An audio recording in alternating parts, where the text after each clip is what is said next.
জিলহজ মাস শুরু হয়ে গিয়েছে। জিলহজ মাসের প্রথম 10টা দিন পুরা বছরের সর্বশ্রেষ্ঠতম দিন। এই 10টা দিনে 5টি এমন আমল রয়েছে যে আমলগুলো আমরা কোনোভাবেই মিস করব না। প্রত্যেকে অবশ্যই অবশ্যই এই আমলগুলো করার চেষ্টা করব।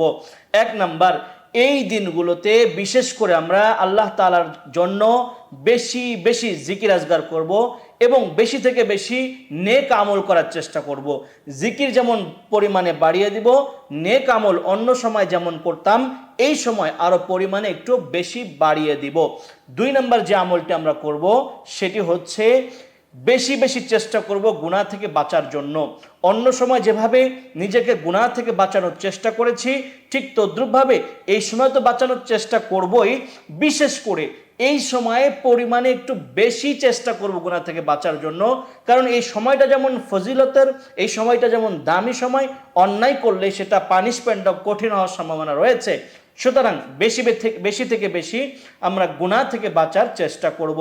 3 নাম্বার খুবই গুরুত্বপূর্ণ, যাদের উপরে হজ ফরজ হয়ে গিয়েছে অথবা যারা হজ আমরা করতে গিয়েছি তারা পরিপূর্ণরূপে হজটাকে আদায় করব। এবং এর মধ্যে উল্লেখযোগ্য একটা আমল হলো আমরা কোরবানি করা। যাদের সামর্থ্য রয়েছে, যাদের উপরে কোরবানি আবশ্যক হয়েছে, অবশ্যই অবশ্যই আমরা কোরবানি আদায় করব। কোনোভাবেই যাতে আমাদের কোরবানি মিস না যায় সেদিকে আমাদেরকে লক্ষ্য রাখতে হবে।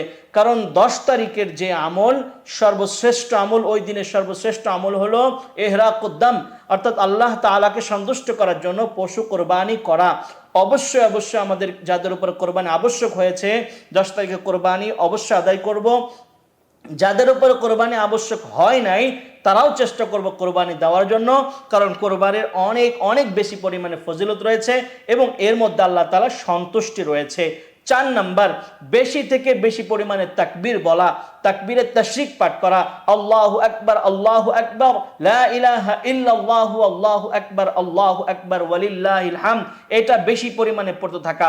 বিশেষ করে 9 তারিখ ফজর থেকে শুরু করে নিয়ে 13 তারিখ আসর পর্যন্ত যে সময়টা রয়েছে প্রত্যেক নামাজের পরে একবার করে, ফরজ নামাজের পরপরই একবার করে নারী পুরুষ সকলেই, পুরুষেরা জোরে জোরে আর নারীরা আস্তে আস্তে আমরা আল্লাহু আকবার লা ইলাহা ইল্লাল্লাহু আল্লাহু আকবার এটা আমরা অবশ্যই পাঠ করব। এটা আমাদের উপরে ওয়াজিব, পাঠ করাটা ওয়াজিব, তাকবীর তাশরিক পাঠ করা ওয়াজিব। সুতরাং আমরা কারো থেকে যেন মিস না, সেদিকে আমরা লক্ষ্য রাখবো। এবং সর্বশেষ যে আমলটি খুবই গুরুত্বপূর্ণ সেটি হলো আমরা এই 9 দিনই রোজা রাখবো। রাসূল করিম সাল্লাল্লাহু আলাইহি ওয়াসাল্লাম এই দিনগুলোতে রোজা রাখতেন। ওলামা ইকরাম বলেছেন এই দিনগুলোতে রোজা রাখা মুস্তাহাব। বিশেষ করে আরাফার দিনের যে রোজাটি রয়েছে সেটা যাতে করে কোনোভাবেই মিস না যায় সেদিকে আমরা লক্ষ্য রাখবো। কারণ হলো সিয়ামু ইয়াউমি আশুরা ইন্নী আহতাসিবু আলাল্লাহি আইয়ুকাফিরা আস-সানাতাল্লাতী ক্বাবলা ওয়াস-সানাতাল্লাতী বা'দা।